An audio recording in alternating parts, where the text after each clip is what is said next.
Përshëndes sërish të nderuar shikues, ju ftoj të na ndiqni në këtë edicion qendror informativ të News 24, fillimisht ju njoh me titujt kryesor. Sekuestruan mbi 40 milion euro pasuri të Ergysa Gasit dhe Merlinda Karçanajt, zbardhet skema e renderave të Akshit. Statuti i Partisë Demokratike drejt gjykatës, nën kryetarja e FRPD-i drejtohet kryesisë. Mandati i Berishës ka përfunduar, të ndalohet kandidimi në zgjedhjet e 23 majit. Bordi i Transparencës ndryshon çmimet e karburantit, shtërrintohet nafta e benzina. Qeveria greke shpall paket masash 500 milion euro në ndihmë të qytetarëve për pasojat e luftës në Iran. Bien aksionet e 4G në Hungari me dyshimet për korrupsion e përfshirë edhe kompania One në Shqipëri. Albin Kurti paralajmëron zgjedhje pas zgjedhjesh në Kosovë nëse nuk arrihet marrëveshje për president. Integrimi. Bashkimi Evropian miraton grupin e punës për integrimin e Malit të Zi në Union. Presidenti Trump zgjat armëpushimin me Iranin në pritje të marrëveshjes për paqe.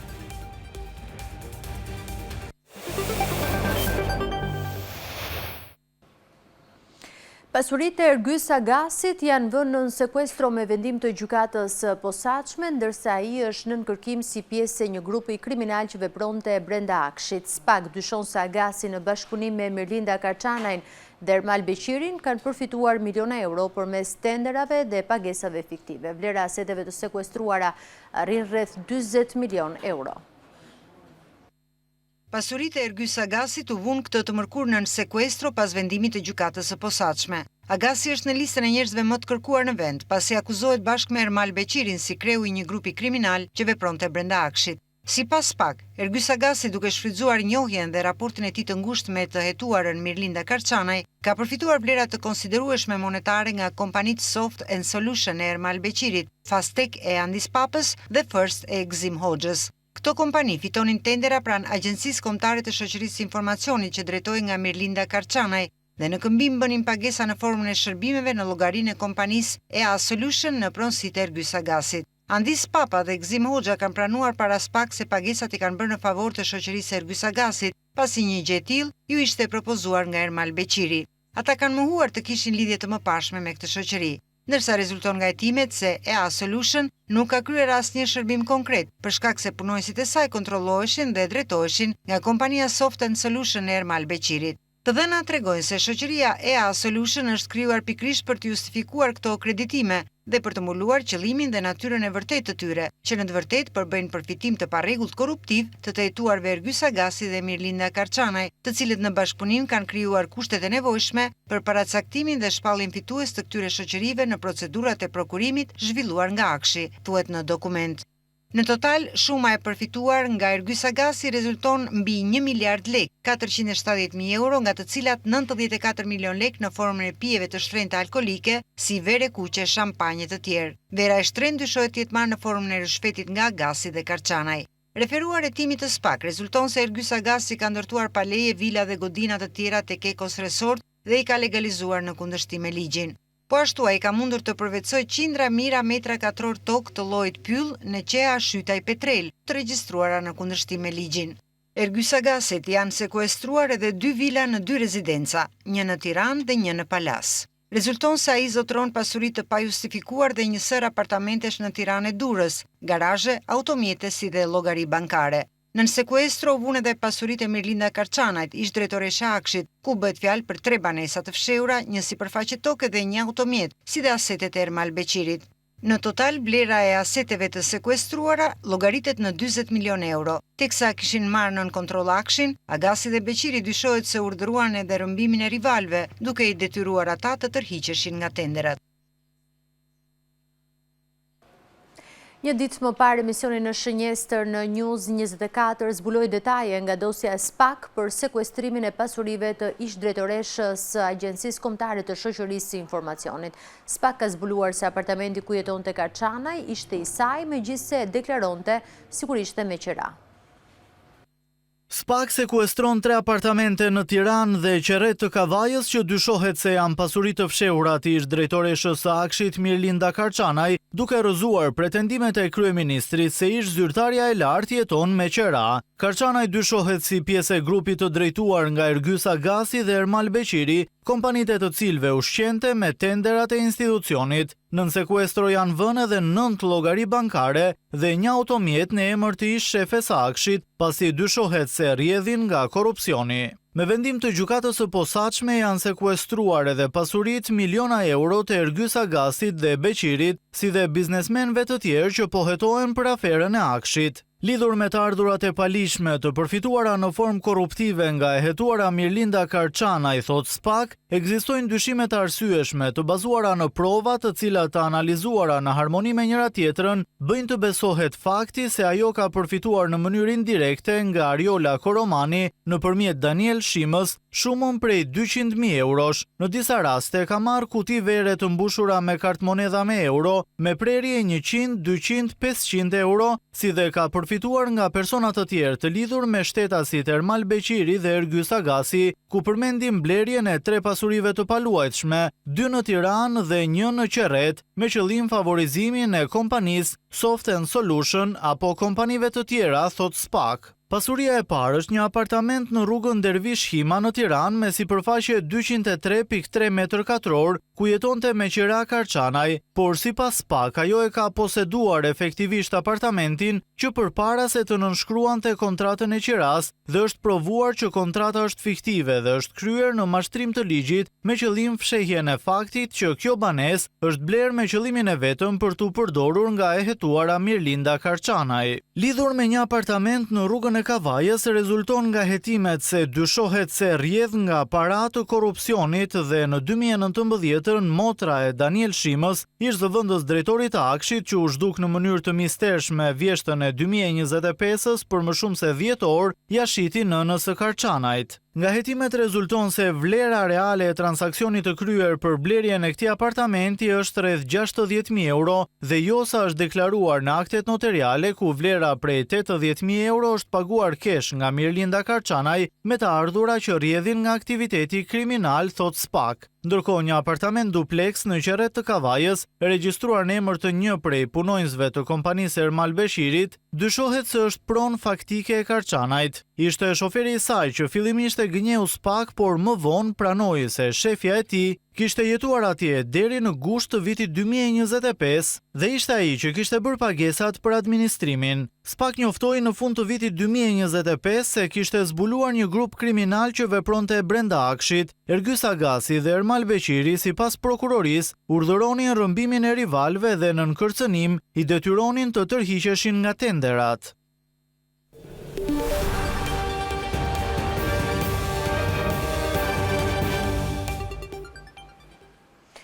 Sali Berisha hedh akuzën ndaj Partisë Socialiste se po lobojnë në mënyrë korruptive në BE në mënyrë që integrimi të mos pengohet. Kreu i Partisë Demokratike thotë se partia e tij është për integrimin, por me merit. Ndër të tjera, Berisha u ndal edhe tek hetimet e SPAK tek Akshi, ku deklaroi se prokuroria e posaçme nuk ka përmendur bashkëshorten e kryeministrit si përfituesit kryesor të atij institucioni. Kreu i Partisë Demokratike Sali Berisha hedh akuza ndaj Partisë Socialiste se po lobon në mënyrë korruptive për të bindur vendet anëtare për të vijuar procesin e integrimit në BE. Shefi i Selis Blu shton se PD është për integrimin në Bashkimin Evropian, por me merit. Ne dënojmë me forcën më të madhe praktikën lobiste mafioze të Edi Rams në procesin e integrimit. Hermetizmin e turpshëm sikur ky është një proces i tij, familjes tij dhe banditëve rreth tij dhe jo qytetarëve shqiptar. Nga fillimi i muajit mars deri sot, për procesin e integrimit të Shqipërisë janë organizuar në Bruksel një seri takimesh dhe mbledhjesh. Të gjitha të mbajtura fshehuras nga qeveria, ndonse përfaqësuesi i saj ka qenë aty. Është debatuar gjithësisht për shkarjen e rënd mbrapa, për aferën Balluku, Akshi dhe afera të tjera. Nuk është arritur ujdia apo konsensusi që të kalojë raporti i barë. Lideri i demokratëve komentoi dosjen e Akshit, nga ku rezulton se Ergjys Agasi dhe Mirlinda Karçanajt u janë sekuestruar pasuri të konsiderueshme. Sipas Berishës, SPAK nuk ka përmendur emrin e personit, i cili ka qenë përfituesi kryesor, bashkëshortja e kryeministrit Edi Rama. Mungon numri 1. Numri 1 i këtij grupi është Linda Rama. As një fjalë për Armand Frangun. Pengjet janë marrë kryekput për familjen Rama, në mënyrë që askush mos guxojë të përzihet Edi Ramës në kopshtin e tij privat. Kam lexuar para shqiptarëve dokumentin në të cilin Geron Meçe denonconte dhe është i regjistruar Linda Ramën si përcaktuese të fitimit të tenderave në Aksh. Berisha tha se aeroporti i Vlorës është një vepër korruptive si inceneratori i Tiranës. Gjetën që aeroporti i Vlorës është identik me djegësin e Tiranës. Është firmosur kontrata pa ekzistuar sipërmarrja.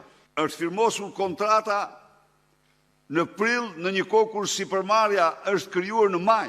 Dhe kjo me direktivë dhe firmë të Edi Ramës dhe Lubi Ballukut. Imagjinoni çfarë gare ka patur. 130 milion janë paratë e vjedhura në djegësin e Tiranës, 130 milion janë paratë e vjedhura në aeroportin e Vlorës. Nënkryetaria e FRPD Alesia Balliu i është drejtuar me një shkresë kryesisë së Partisë Demokratike duke theksuar, siç thot ajo, mbarimin e mandatit të kryetarit të kësaj partie Sali Berisha. Balliu rikthen në vëmendje të ashtëquajturin Neni Basha, sipas të cilit kryetari jep dorëheqje nëse humb zgjedhjet. I ashtëquajturi Neni Basha në statutin e Partisë Demokratike duket se do t'i vështirësoj rrugtimin kryedemokratit Sali Berisha për të rikonfirmuar në krye të partisë në zgjedhjet e 23 majit. Nënkryetaria e FRPD-s Alesia Balliu i është drejtuar kryesisë së Partisë Demokratike me anë të një shkrese duke vënë në dieni për, siç shprehet ajo, konstatimin e mbarimit të mandatit të Berishës si kryetari i Partisë Demokratike të Shqipërisë pas humbjes së zgjedhjeve të 11 maj 2025. Duke ju referuar parashikimeve të Nenit 46, i pagëzuar nga Berisha si Neni Basha, kur ndryshoi kushtetutën e partisë gjatë punimeve të kuvendit të 11 dhjetorit 2021 dhe më vonë mori edhe drejtimin e partisë, Balliu thot se në krye të Partisë Demokratike duhet të komandohet Flamur Noka në detyrën e kryetarit të komanduar të PDSH-s deri në zgjedhjen e kryetarit të ri. Por ai që duket si pjesa më e rëndësishme nga të gjitha parashtrimet e antares së Këshillit Kombëtar të Partisë Demokratike Alesia Balliu ka të bëjë me atë që çfarë mund të ndodhë me kryedemokratin në detyrë Sali Berisha. Balliu kërkon ndalimin e kandidimit të shtetasit Sali Ram Berisha për pozicionin e kryetarit të PDSH-s në zgjedhjet e datës 23/5/2026, sipas vendimit të kryesisë së PDSH-s numër 35, datë 17/3/2026. Në shkresën e saj theksohet se çdo vendimarrje e Berishës pas datës 4/9/2025 është absolutisht e pavlefshme dhe si e tillë nuk mund të sjellë pasojë ligjore për sa kohë që organi që i ka ndërmarrë ato nuk ka qenë në funksion pas përfundimit të mandatit. Kryeministri Edi Rama, i cili ndodhet në Greqi me ftesë të Forumit Ekonomik të Delfit, takoi sot kryeministrin e Greqisë Kyriakos Mitsotakis. Takimi, sipas zyrës së shtypit të kryeministrit, pati në fokus forcimin e marrëdhënieve dypalshe Shqipëri-Greqi, thellimin e bashkëpunimit ekonomik dhe ecurinë e punës së përbashkët për dokumentimin e ri të partneritetit strategjik mes dy vendeve, për të cilin janë angazhuar ekipet e ministrive të jashtme të dy vendeve. Me kryeministrin e Greqisë Kyriakos Mitsotakis na lidh një miqësi e posaçme e farkëtuar në rrugën e përbashkët të ambicjes për të modernizuar vendet tona dhe për të ngritur marrëdhëniet shqiptaro-greke në një nivel të ri, shprehet kryeministri Rama në postimin e tij lidhur me këtë takim, ku shkruan gjithashtu se po punojmë për kapërcimin përfundimtar të gjitha çështjeve të mbartura mes dy shteteve për të dalë nga ky vit me një marrëveshje të re partneriteti strategjik. Kryeministri Rama do të marrë pjesë në punimet e Forumit Ekonomik të Delfit.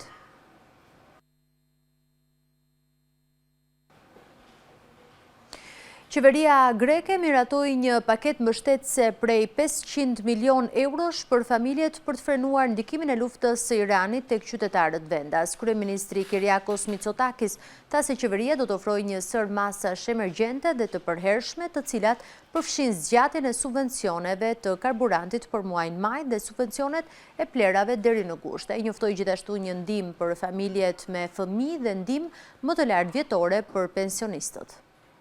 Qeveria greke miratoi një paket mbështetëse prej 500 milion eurosh për familjet për të frenuar ndikimin e luftës së Iranit te qytetarët vendas. Sipas kryeministrit Mitsotakis, paketa mbështetëse parashikon subvencionim të naftës, subvencionim të plerave kimike me 15% të vlerës së faturave të blerjes deri në gusht. Një masë që potencialisht prek 250.000 fermer, si dhe subjekte juridike që operojnë në sektorin primar, tha ai. Një ndihmë emergjente prej 150 eurosh për fëmijë u ofrohet familjeve me fëmijë. Kjo ndihmë do t'u drejtohet pothuajse 1 milion familjeve. Sekuestrimi i llogarisë bankare të një debitori tashmë mund të hiqet nëse 25% e borxhit të tij është shlyer dhe detyrimet e tjera ndaj administratës tatimore janë shlyer. Borxhet e vonuara deri në dhjetor 2023 përfshirë edhe këtë muaj, tani do të mund të përfshihen në një regjim prej 72 këstesh. Është më e mira që mund të bëjmë paprishur ekuilibrin ekonomik që kemi arritur me një punë kaq të vështirë, tha kryeministri Mitsotakis në një deklaratë. Ekonomia e vendit po i qëndron dhe po ecën më mirë se sa pritej. Megjithatë, stresi i shkaktuar nga çmimet nëpër supermarkete, shpenzimet për fëmijët, karburanti më i shtrenjtë dhe kujdesi për të moshuarit mbeten. Greqia raportoi një suficit më të lartë buxhetor për vitin 2025. Duke i dhënë asaj hapësirë fiskale për të ofruar më shumë ndihmë për familjet dhe fermerët e goditur nga rritja e kostove të jetesës mes luftës në Iran dhe tensioneve të vazhdueshme në ngushticën e Hormuzit, të cilat kanë ndërprer furnizimin me energji. Bordi i Transparencës ka vendosur të rrisë çmimin e naftës dhe benzinës këtë të mërkur. Pas vendimit të marrë, 1 litër naftë do të shitet jo më shumë se 202 lek për litër me pakicë, 5 lek më shumë nga sa shitej prej disa ditësh, ndërsa në tregun e shumicës do të shitet jo më shumë se 190 lek për litër me shumicë. Ndryshim ka pësuar edhe çmimi i benzinës që do të shtrenjtohet me 4 lek dhe tashmë shitet me 176 lek litri, ndërsa me shumicë jo më shumë se 164 lek litri. Kjo rritje erdhi pas rritjes së çmimit të naftës së papërpunuar në bursë, si pasojë e situatës së luftës SBA-Iran. Tani më një fuqi nafti është afruar $100. Bordi paralajmëron pezullim aktiviteti nëse konstaton shkelje nga pikat e karburanteve. Vendimi i marrë sot do të jetë në fuqi deri në mbledhjen e radhës të Bordit të Transparencës.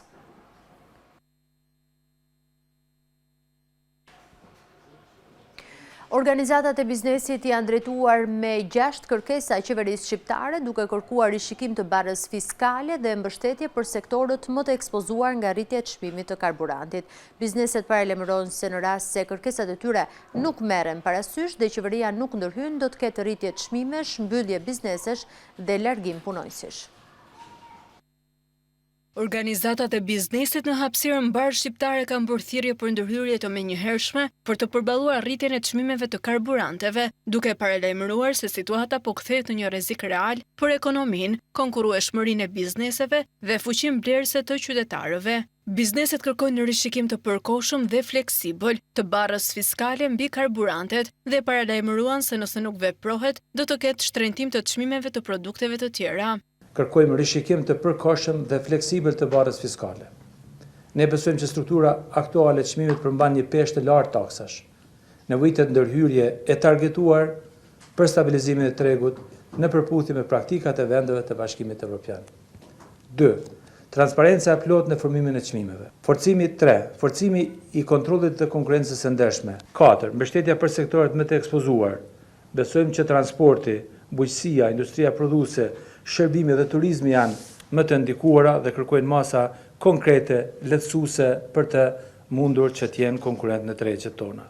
Bizneset kërkojnë rishikim të akcizës së karburantit, pasi përfaqëson një nga elementet më të rëndësishëm që garanton funksionimin normal të ekonomisë, nga transporti dhe bujqësia, tek industria, turizmi dhe shërbimet, çdo sektor mbështetet në këtë input strategjik. Specifikisht në Shqipëri kërkojmë që të kemi një rishikim të veçantë të sistemit të taksimit karburantëve duke filluar nga aksizë. Pra kush janë taksat më të rënda që rëndojnë karburantin dhe mund të ketë ndërhyrje duke patur parasysh që ekspertët janë ata që gjejnë edhe mundësitë reale pa dëmtuar, sepse asnjërit nuk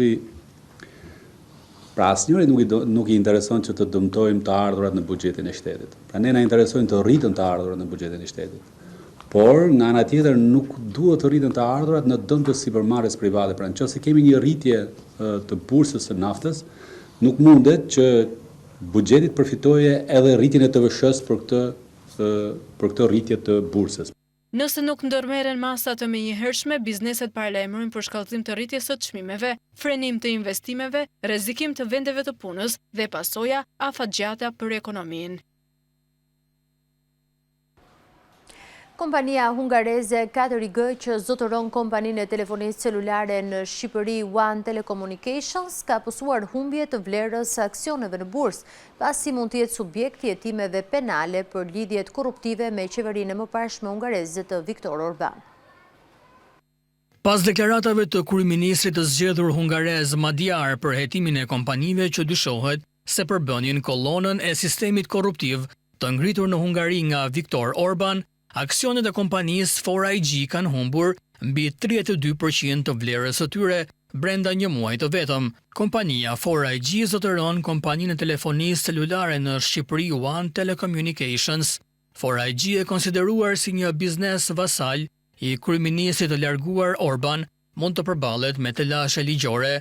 Sipas të dhënave nga bursa hungareze, çmimi i aksioneve të 4iG ra në 2.340 forint në mbylljen e bursës të hënën nga 3.400 që ishte një muaj më parë.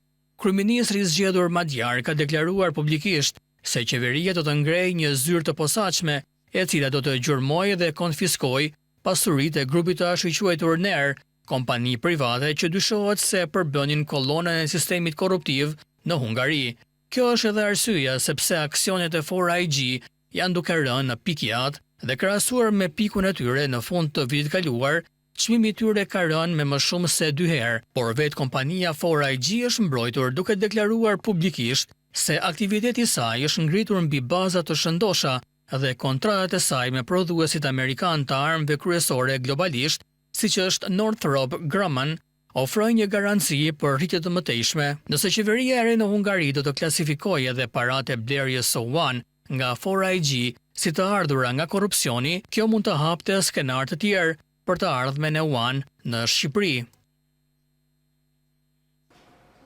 Rjeti investigativ BIRN bën të ditur se zbatimi i projektit të Jared Kushner në ishullin e Sazanit do bëhet nga kompania Sazan Operations në pronësi të 2 vëllezërve miliarder sirian Al Hayat me bazë aktiviteti në Katar. Kompania është themeluar në 1 prill dhe dokumentet janë publikuar së fundmi në QKB pas regjistrimit të saj. Ndërkohë, në vendimin e Komitetit të Investimeve Strategjike është përcaktuar se Ministria e Mbrojtjes do të mbulojë shpenzimet për pastrimin e ishullit të Sazanit nga mbetjet luftarake. Në Qendrën Kombëtare të Biznesit janë depozituar së fundmi dokumente që hedhin dritë mbi projektin për transformimin e ishullit të Sazanit në një resort luksoz, i prezantuar nga dhëndëri presidentit të Shteteve të Bashkuara Jared Kushner. Rjeti investigativ BIRN bën të ditur se Kushner është vetëm emri publik i projektit, por të dhënat e depozituara në QKB tregojnë se kompania zbatuese Sazan Operations, e themeluar më 1 prill në Shqipëri, kontrollohet në 100% të aksioneve nga 2 vëllezërit miliarder me origjinë siriane, Rames dhe Mohamed Al Kayat, me bazë biznesi në Katar. Pronësia ushtrohet nga një rrjet prej 6 kompanish të huaja, ku njëra prej tyre Blue Industries Investment Holding BV, e regjistruar në Holand, ka 5 aksioner të panjohur shqiptar, të cilët paketar për 24% të aksioneve u mundëson që të mos shfaqen në regjistrin e përfituesve fundor. Mohamed Al Kayat rezulton i përfshirë në projektin e dytë të ndërtimit të një resorti në Zvërnes, përmes degës shqiptare të kompanisë Urbacon Trading and Contracting Albanian Branch. Sipas BIRN, dokumentet e Sazan Operations u shfaqën në QKB në të njëjtën ditë me publikimin e vendimit të Komitetit të Investimeve Strategjike për shtyrjen e afatit të negocimit me 4 muaj për projektin e ndërtimit të resortit në Sazan, për të cilin kompania Atlantic Incubation Partners, e lidhur me Kushner, ka marrë statusin e investitorit strategjik nga qeveria shqiptare. Vëllezërit Alkaja drejtojnë konglomeratin Power International Holding, me aktivitet në lindjen e mesme, në ndërtim, pasuri të paluajtshme, bujqësi dhe shëndetësi. The New York Times në një shkrim të publikuar së fundmi thekson lidhjen mes vëllezërve Alkajat dhe Kushner, si dhe me familjen Trump. Për investimet në Shqipëri, Rames Alkajat i ka konfirmuar New York Times partneritetin me Kushner. Ne po investojmë në holding për të siguruar që të ketë kapital të mjaftueshëm. Është një sipërmarrje e përbashkët mes dy kompanive dhe ne po e menaxhojmë së bashku, tha ai për New York Times. Ndërkohë, BIR nënvizon se vendimi i Komitetit të Investimeve Strategjike përcakton që kostot për pastrimin e ishullit nga mbetjet luftarake do t'i mbulojë Ministria e Mbrojtjes.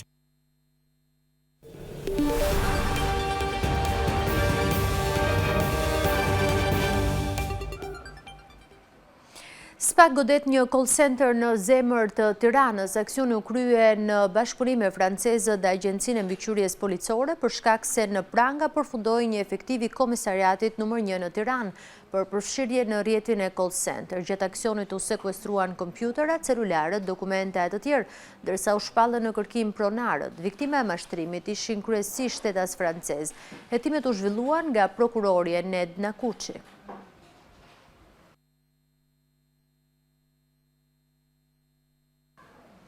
News 24 ka mësuar detajet e reja lidhur me vrasjen që ndodhi mbrëmjen e 21 prillit në Memalia, ku pati shkëmbim zjarri mes dy grupeve. Viktim mbeti 30 vjeçari Endri Goxhaj dhe si autor të dyshuar u shpallën në kërkim vëllezërit Donald dhe Marial Donela. I gjatë përplasjes me armë, mbeti plagosur edhe vëllai tjetër i autorëve të dyshuar, 25 vjeçari Dali Nelaj.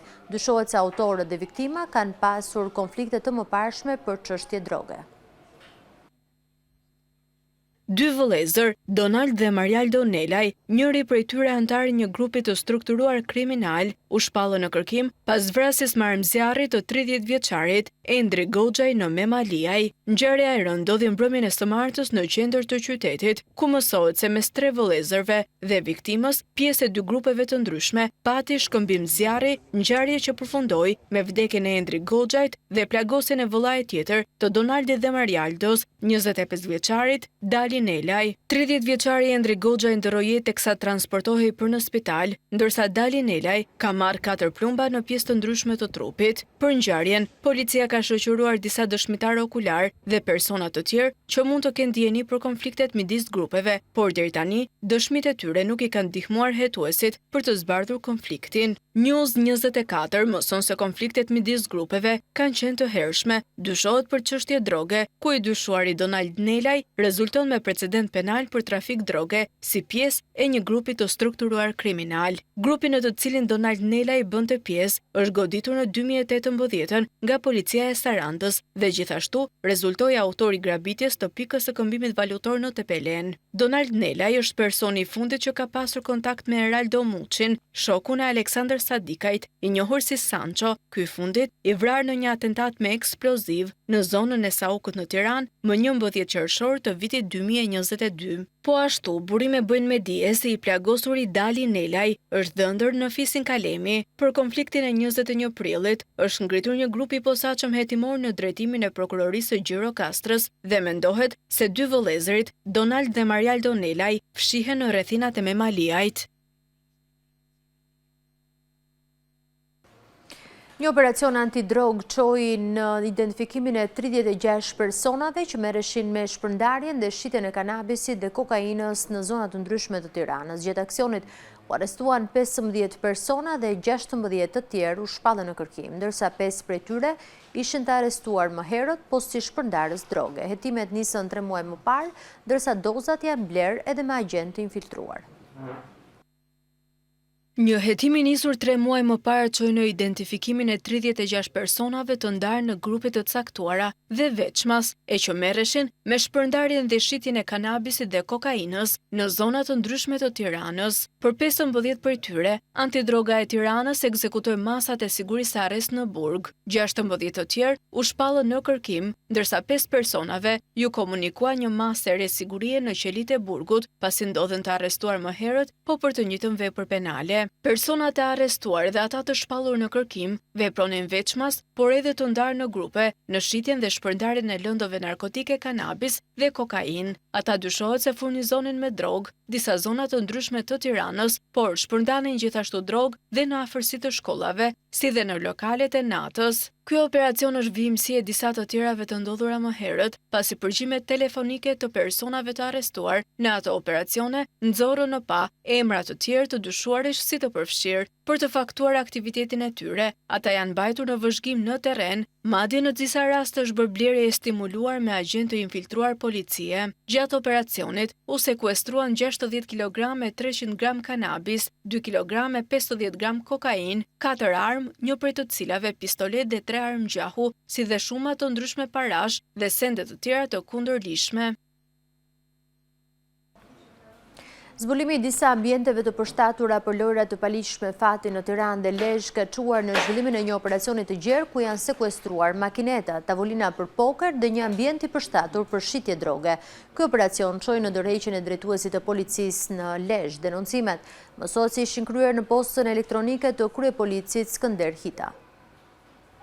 Disa denoncime të dërguara në postën elektronike të drejtorit të përgjithshëm të policisë së shtetit Skënder Hita bën që në Tiranë dhe në Lezhë të zbulohen disa ambiente të përshtatura për lojrat e paligjshme të fatit. Në të dyja qarqet, kontrollet u kryen nga agent të drejtorisë së përgjithshme, duke anashkaluar kështu oficerët e drejtorive vendore për shkak të dyshimeve se mund të kishte dekonspirim. Në Milot dhe në Laç u zbuluan 3 ambiente që ishin përshtatur për lojra fati me makineta dhe tavolina pokeri. Në njërin prej tyre shitej edhe lëndë narkotike. Në pranga u vun 3 persona, Shkëlzem Preni, Dorian Medha dhe Ylli Veseli, ndërsa u shpall në kërkim Pjetër Leshi. Në total, në të 3 ambientet u sekuestruan 15 makineta, 3 tavolina për lojën poker, sasi lënde narkotike kokain e ndarë në doza, shumë parash, si dhe sende të tjera që i shërbenin kësaj veprimtarie të kundërlishme. Kjo goditje bëri që drejtori policisë së Lezhës, Islor Islami, të jepte dorëheqjen nga detyra. Aksioni u shtri edhe në kryeqytet, ku u zbuluan 4 ambiente të përshtatura për lojrat e fatit me makineta dhe tavolina pokeri.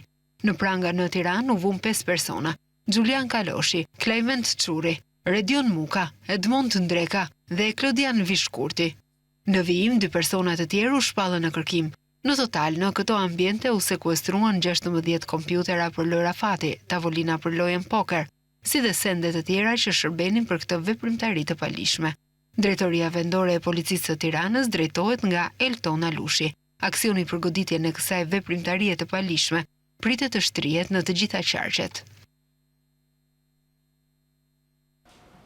Kreu Inspektoriatit të Mbrojtjes së Territorit Durrës Ilir Ngresi ka dhënë dorëheqjen e parevokueshme nga detyra pas një takimi me kryetaren e bashkisë Mirjana Sako. Dorëheqja e Ilir Ngresit vjen vetëm pak ditë pasi MT-ja nisi një aksion të gjerë që do të shtrihet në të gjithë bashkinë Durrës për prishjen e objekteve të ndryshme me qëllim lirimin e kanaleve kulluese që shkaktuan përmbytje masive në nëntor të 2025 dhe në janar të këtij viti. Ngresi u emërua në krye të IMT Durrës pak muaj më parë, ndërsa vendimi për prishjen e banesave në zonën e Nishtullës dhe lagje të tjera të qytetit bregdetar shkaktoi kundërshtime të forta te banorët që do të mbeteshin të pastre.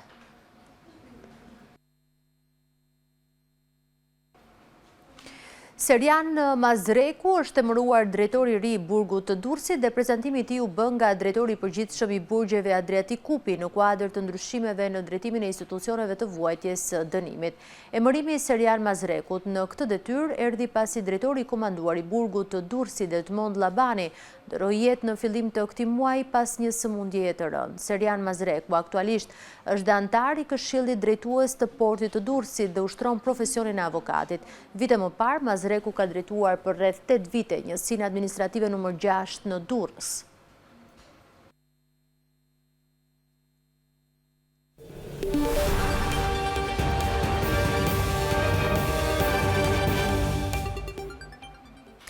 Këshilli i Bashkiak i Tiranës ka miratuar ndihmë financiare për banorët e pallatit të djegur në kryeqytet, si edhe kompensim për transportin urban, ndërsa është paqartë se cila është kostoja financiare për ndihmën e banorëve. Transporti urban për 3 muaj merr 250 milion lekë. Pak ditë pasi flakët e zjarrit dogjën apartamentet e të paktën 30 familjeve në kompleksin Arlis, pranë rrugës së Dibrës, Këshilli Bashkiak i Tiranës u mblodhi jashtrave dhe miratoi ndihmë financiare për familjet e prekura. Banorët do të marrin 40.000 lekë në muaj, që është vlera maksimale aktuale deri në rivendosjen përfundimtare në banesat e tyre pas rikonstruksionit të plot. Mbledhja megjithatë u shoqërua me përplasje mes përfaqësuesve të mazhorancës dhe atyre të opozitës, pasi kjo e fundit kërkoi shpjegime mbi shkaqjet e rënies së zjarrit, përgjegjësit e incidentit dhe deri tek kushtet e zjarfikësve.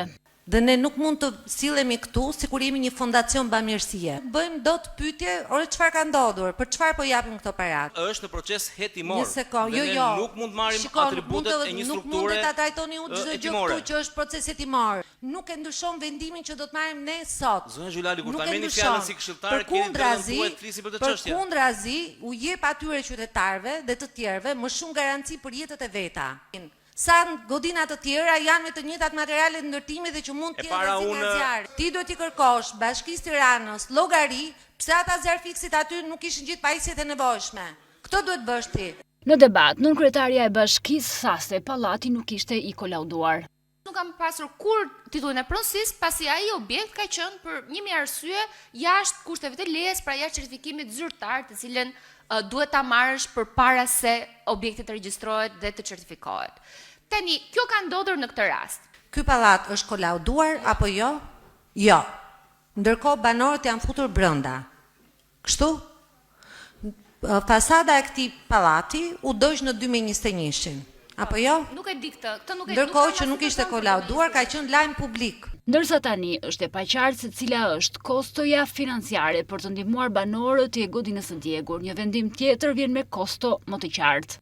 Për t'i ardhur në ndihmë sektorit të transportit për të përballuar rritjen e çmimit të naftës, Këshilli Bashkiak i Tiranës ka vendosur të kompensojë shoqëritë e transportit për linjat qytetëse, rrethqytetëse dhe ndërqytetëse në masën 50 lekë për litër karburanti për një periudhë 3 mujore përkatësisht, mars, prill dhe maj 2026. Kompensimi do të bëhet me një sasi që nuk kalon konsumin e të njëjtës periudhë gjatë vitit të kaluar për secilën nga shoqëritë. Efekti financiar për këtë kompensim kap shifrën e 250 milion lekësh dhe do të përballohet nga fondi rezervi i buxhetit të shtetit dhe buxheti i Bashkisë së Tiranës. Kryeinspektori i përgjithshëm Dashnor Sula, teksa zhvilloi një takim me inspektorët e qarkut të Korçës, paralajmëroi se do të ketë aksione të befasishme në tregje, supermarkete dhe linja prodhimi për të kontrolluar nëse ka abuzime në lidhje me cilësinë e produkteve ushqimore. Po ashtu, Sula bëri me dije se po përgatitet një sistem gjurmueshmërie për çdo produkt që do të importohet. Në tregje, supermarketet dhe linja prodhimi do të ketë aksione të befasishme për të kontrolluar nëse ka shkelje dhe abuzime në lidhje me cilësinë e produkteve ushqimore. Lajmi u bë i ditur nga kryeinspektori i përgjithshëm Dashnor Sula, i cili zhvilloi një takim me kryeinspektorët e qarkut të Korçës, ku u ndalte problematikat kryesore që lidhen me sigurinë ushqimore, funksionimin e inspektorateve dhe masat ndaj shkeljeve në treg. Ne si inspektorat i përgjithshëm kemi vendosur që në disa subjekte pa deklaruara dhe të pa informuara nga inspektoratet e zonës këtu, do të shkojmë bashkë me to për të qyrë dhe për të bërë inspektim pikërisht. Kemi përzgjedhur edhe linja prodhimi, kemi përzgjedhur edhe supermarkete, pikërisht për të qenë një inspektim i rastishëm, një inspektim urgjent, rrufeshëm, për të bërë të mundur që nëse ka apo nuk ka shkelje. Kryeinspektori Sula u ndal edhe te produktet e importit, të cilat janë kthyer në vendet e origjinës për shkak se përmbanin substanca të ndaluara, duke deklaruar se po përgatiten sisteme për gjurmueshmërinë e produkteve. Shumë e rëndësishme gjurmueshmëria dhe pikërisht po përgatiten sisteme të cilët do ndjekin gjurmueshmërinë nga 5 produkte, domethënë 3 ose 4 janë importi, që do të thotë hyrja në pikën doganore të kapshtisë juaj apo të qafës thanës në Progrades apo në pikët e tjera doganore. Është shumë e rëndësishme që ne të kemi gjurmueshmërinë nëpërmjet sistemit, që do të thotë pra që dihet si ka hyrë, me çfarë certifikate ka ardhur, çfarë sigurie ka dhe afati kohor e tij që do duhet të qarkullojë në treg, dhe kjo është shumë e rëndësishme. Dashnor Sula tha se në Shkodër janë marrë 15 masa disiplinore ndaj inspektorëve, përfshirë 10 shkarkime nga detyra, pasi lejuan importimin e mistrit serb me përmbajtje të aflatoksinës B1, një substancë dëmshme për bagëtit. Krahasuar me vitet e tjera, kjo pranverë shënon rritje të rasteve të personave me alergji. Alergologja Mira Xhixha u bën thirrje qytetarëve të ndjekin këshillat e mjekëve, teksa dhe tregon masat që duhen marrë për të lehtësuar simptomat. Pranvera këtë vit po shoqërohet me një rritje të rasteve me alergji sezonale krahasuar me vitet e tjera. Sipas alergologes Mira Xhixha, adoleshentët rezultojnë të jenë grupi më i prekur, ndërsa simptomat më të shpeshta mbeten të shtimat, rrjedhja e hundëve dhe kruarja e syve. Janë pjesa më aktive e popullatës, bën që të preken më shumë dhe të shfaqet më shumë alergjia te këto individ. Alergjitë janë shkaktar që gripi të kalojë më gjatë edhe të kalojë me simptoma më të forta, por dhe viruset, pra infeksionet virale, janë shkaktar që të shfaqet një alergji më shpejt dhe të shkojë më gjatë. Alergologja thotë se alergjia nuk është 100% e trajtueshme. Ajo shton se trajtimet antialergjike janë efektive nëse ndiqen rregullisht dhe sipas rekomandimit të specialistit. Ndërprerja e tyre pa konsult mund të çojë në rikthimin e menjëhershëm të simptomave apo përkeqësim të gjendjes. Ndaj smundjet alergjike janë të kontrollueshme, janë të menaxhueshme, por një pjesë e tyre nuk janë të shërueshme. Meqense ne medikamentet janë qoftë për astmën, qoftë për rinitin, sa më shpejt fillohet mjekimi, sa më shpejt bëhet diagnoza, aq më shumë jemi të lehtësuar dhe të fituar nga këto problematika. Se alergjitë janë shumë të gjëra, ka dhe alergji akute që mund të rrezikojnë ndonjëherë dhe jetën e individit. Një nga shkaktarët e alergjisë tek shumë persona janë polenet. Mjekja na tregon se si duhet të veprojë një person që të lehtësojë simptomat. Unë do ta këshilloja gjithëve dhe them për ditë. Mbajtja një maskë të lehtë, qoftë kirurgjikale apo tekstili, e një maskë të lehtë kur ne dalim nga shtëpia, kur ne nxitojmë shumë, kur jemi duke ikur me vrap për të kapur autobusin, për të kapur punën, një maskë lehtë e cila do na evitojë neve gati mbi 50% ngarkesën e poleneve që është në ajër. Mbajtja e dritarëve të mbyllur në ambientin ku punojmë apo ku jetojmë dhe përdorimi i kondicionerëve e ul shumë përqendrimin e poleneve në ajrin ku ne thithim ku jemi. Gjithashtu kur bëjmë shëtitje në parqe apo në lulishte, gjithë alergjikët nga polenet duhet të mbajnë një maskë të lehtë. Dritarët e makinës, kur jemi në udhëtim, duhet të mbajnë të përmbyllura, duhet të hapet kondicioneri i makinës, po ashtu fëmijët e vegjël që lozin nëpër lulishte, duhet që kur futen në shtëpi, mbas dite, pasi kanë qenë duke lozur 1 orë apo 2 orë nëpër parqe për lulishte, të bëjnë një dush, të larjen e kokës. Ndjekja e këshillave të mjekut dhe marrja e masave parandaluese mbeten kyç për të përballuar këtë periudhë, në mënyrë që alergjitë sezonale të mos ndikojnë në cilësinë e jetës së qytetarëve. Zjarri në vendgrumbullimin e mbetjeve në Bushat vijon për 4 ditë me radhë duke shkaktuar ndotje alarmante në Vaun e Dejës dhe Shkodër. Banorët ngrenë shqetësimin për ndotjen e ajrit dhe ujrave, ndërsa autoritetet e kanë konsideruar si ngjarje aksidentale. Vendgrumbullimi i mbetjeve në Bushat menaxhohet nga firma Becker Albania SHA. Vendgrumbullimi i mbetjeve në Bushat prej 4 ditësh vijon të jetë nën pushtetin e flakëve, pavarësisht ndërhyrjeve të forcave zjarr fikse dhe rreshjeve të shiut që përfshin zonën ditën e martë, zjarri është reaktivizuar ndikuar edhe nga era e fortë. Tymi i dendur ka mbuluar fshatrat e Vaut të Dejës dhe Shkodrës, ndërsa autoritetet e kanë konsideruar si ngjarje aksidentale. Problem shumë është se unë jam e smur me astmë dhe të monol fryma, fëmia nuk munden me jetu këtu të shkollës as kërkush. Se për ma gazep nuk ka mos është. Na, as nuk mund të hapim drejtore, as mund të zirrim rroba jashtë. Po lejnë edhe fëmija sakota, po lejnë edhe në baktia sakota. Gjan nuk bëhet në për ora. Problemi të mërshëm për Zotën, se për hatër tina nuk e kishna dhe shtuporit, se kush e për unë, që u bo, atë ku bo nuk dim gja. Në halë bol jena, se kam i dhonë drejtim nuk dim. Veç ndotjes së ajrit, banorët thonë se edhe ujërat kanë postuar ndotje ekstreme, duke u shndërruar në rrezik serioz për shëndetin e tyre. Nas mund hapim drejtore, as nuk mund dalim jashtë, me marrë frymë për veti. Na ka kriju edhe grymjen fyt, çfarë me thonë ty, me torinë e madhe.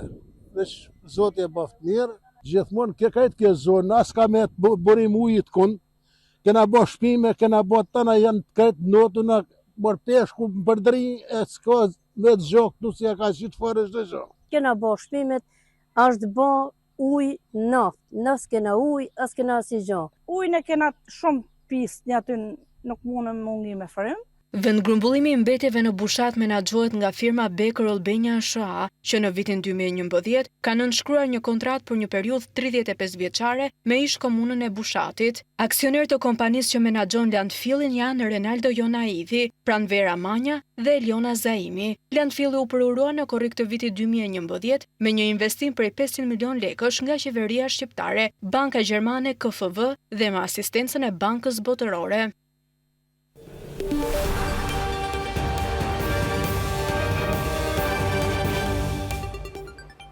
Kryeministri Albin Kurti paralajmëroi të mërkurën se Kosova do të detyrohet të mbajë zgjedhje të njëpasnjëshme parlamentare nëse partitë parlamentare nuk arrin pajtueshmëri për zgjedhjen e presidentit të vendit. Unë nuk e di se si mund të kemi 80 deputet, prandaj është e domosdoshme të merremi vesh, tha Kurti.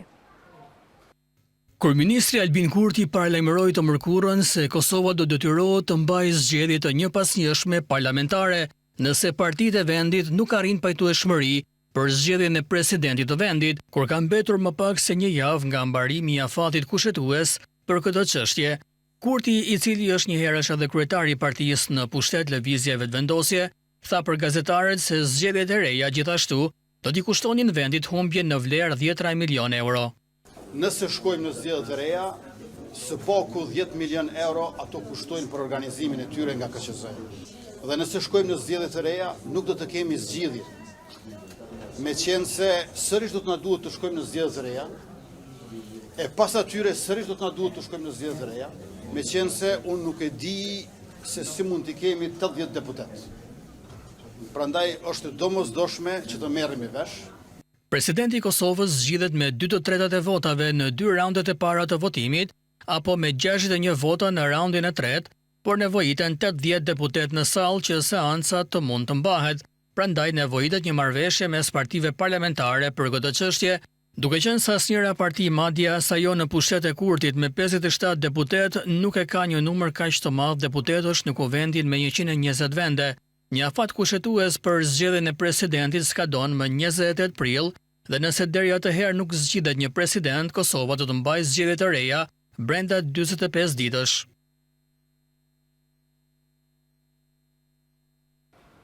Bashkimi Evropian ka ngritur grupin e punës për antarësimin përfundimtar të malit të zi në Union. Ministrja malezeze e integrimit tha se vendi do të integrohet në BE brenda vitit 2028.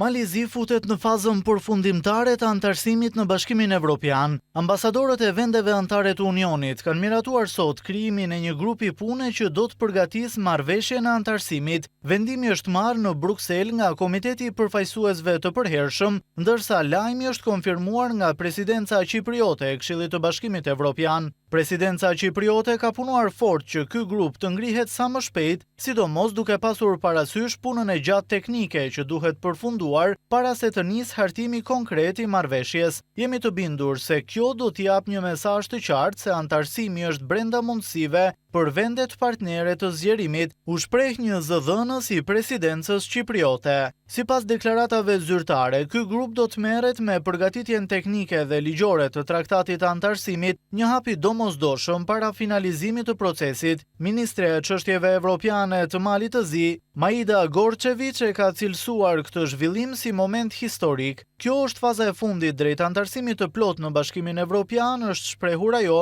duke shtuar se synimi mbetet që Mali i Zi të bëhet antari i 28 i Unionit deri në vitin 2028. Nga ana tjetër, komisionerja për zgjerimin Marta Kos ka paralajmëruar se marrëveshja e Malit të Zi do të përfshijë mekanizma të rinj sigurie, duke reflektuar një qasje më të kujdesshme të Bashkimit Evropian ndaj zgjerimit. Grupi i ri i punës do të koordinojë detajet finale të traktatit, përfshirë periudhat kalimtare dhe mekanizmat mbrojtës për të siguruar një integrim gradual të vendit në strukturat e Bashkimit Evropian. Megjithatë, procesi nuk është mbyllur ende. Marrëveshja përfundimtare mund të finalizohet vetëm pasi Mali i Zi të mbyll të gjitha kapitujt e negociatave dhe të harmonizojë plotësisht legjislacionin me ato të Bashkimit Evropian. Deri tani, Podgorica ka mbyllur 14 nga 33 kapitujt e negociatave.